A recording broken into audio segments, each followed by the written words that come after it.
Hey, what's up, Ray Hot Sauce coming at you today. Hey, this is a very serious video.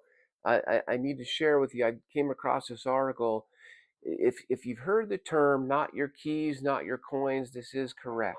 Okay, when you buy and sell crypto on an exchange, they actually hold your keys. So it's technically not yours. That's why when there was this lawsuit with Coinbase, they actually froze accounts, so you could not withdraw. I don't even think you could you know put money into your login. Okay, you could not take money out, and so exchanges still control everything, your coins. That's why the self custody wallet, when I first started in crypto in 2020, was very appealing. I would promote this thing, don't use exchanges. You need the exchange to buy and sell and transfer. Boom, you move everything off into self custody wallet. Guess what? I actually my son's computer got hacked. Somebody from China got into his computer, opened up his MetaMask wallet and drained his wallet, meaning transfer everything out to another. And so that is one way you can get scammed with a self custody wallet.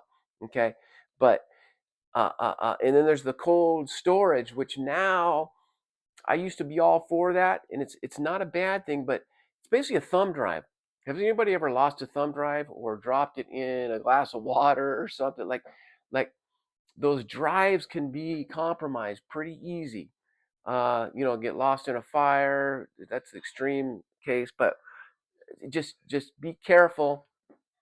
My my new concept is that a reputable exchange is responsible for your coins. So now Coinbase had this scam going on. They got hacked. They're actually paying clients back. So when I heard that, I'm like, I actually like that. I leave intentionally a third of my holdings on an exchange. I happen to use Coinbase. Also, I've Kraken. Gemini's been pretty good. Uh, so leave some of them on there, but then I have 5 different self-custody wallets. The cold storage, I did purchase a Trezor, but it never got delivered to my doorstep. It got lost in the mail or something. I'm like, man, this might be a sign. That's when I heard about the Bluetooth hack with cold storage wallet. Never use any of this stuff in public. Never look at your crypto or trade on your phone in public ever. It's so easy to intercept your cell phone reception out there. There's these little devices you can buy at Radio Shack or Best Buy that can do that. So don't do things on your phone. That's just me personally.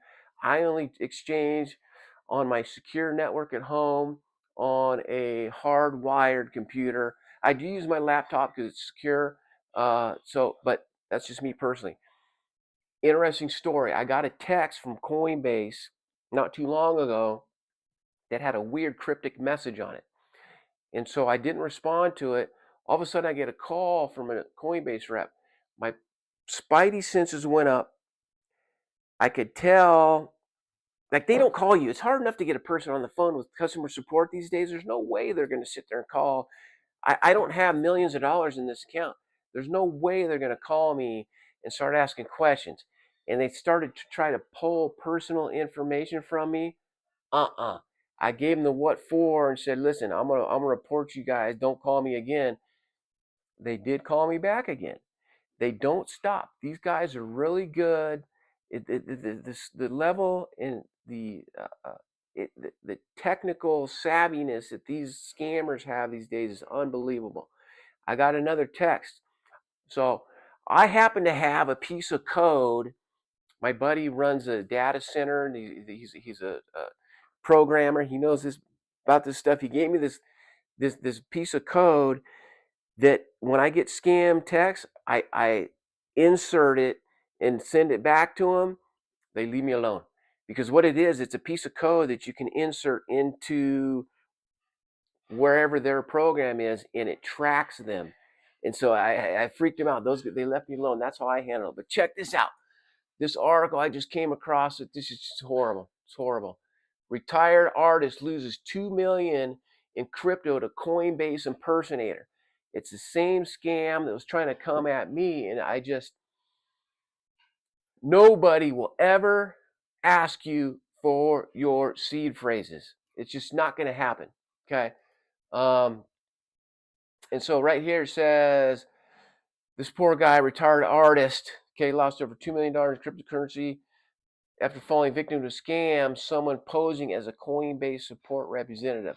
And then down here, he convinced the gentleman that his wallet could still be vulnerable and walked him through a security procedure that involved entering his seed phrase into a website mimicking Coinbase interface.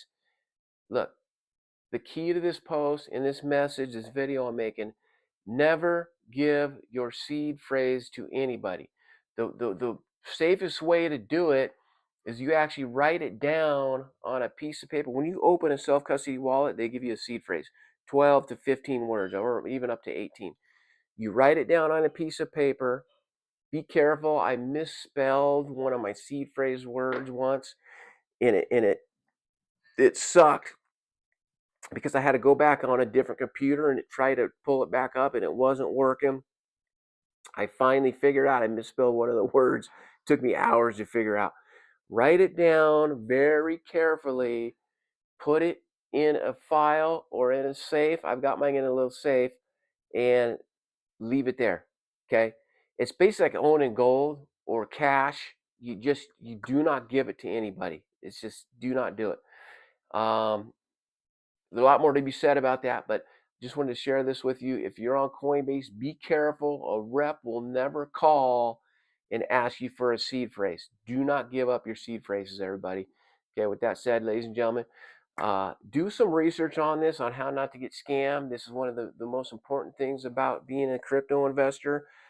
It can be very safe and with the self-custody thing, but just don't fall victim of these scams. If you have spidey senses or you feel like something's not right, just hang up, don't talk to them, and go on your day. All right, that said, everybody, I wish the best for this gentleman. I think Coinbase mentioned that they're giving clients money back through this particular scam. I think hopefully this gentleman will get some, if not all, of his money back, and we'll go from there. Keep going, people. Stay stoic. We're still in a buying time, but I'm telling you, within the next couple months here, it's gonna skyrocket. That adoption curve is gonna go, and we just need to get a plan to take profits when it's appropriate. Okay, with that said, everybody, Crypto Hop signing off. Thanks for joining. Peace out. Be safe out there, buddy. Be safe.